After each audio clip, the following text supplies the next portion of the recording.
இன்னைக்கு திருச்சியில முதல் பிரச்சார பயணத்தை தொடங்க இருக்கிறாரு விஜய் அவர்கள். அதாவது சரியா 10:35 மணிக்கு அவர் தொடங்க இருக்கிறாரு. அதற்கு தயாராக பார்த்தீங்கன்னா, பஸ் ரெடி ஆயிடுச்சு.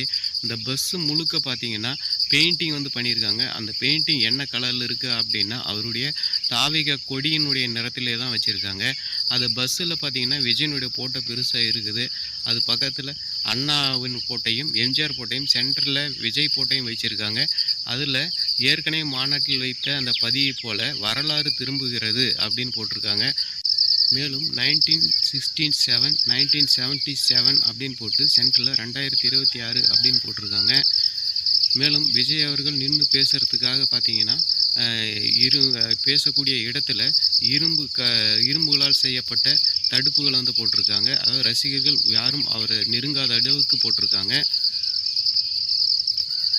அதில் மேலும் கொள்கை தலைவர்களையும் அவர்கள் அதில் அவர்களுடைய ஃபோட்டோவையும் போட்டிருக்காங்க. இந்த பிரச்சார வாகனம் பார்த்திங்கன்னா பயங்கரமாகவும் இருக்குது, கலர்ஃபுல்லாகவும் இருக்குது. இந்த வாகனத்தில் தான் விஜய் அவர்கள் பிரச்சாரம் செய்ய போகிறாரு.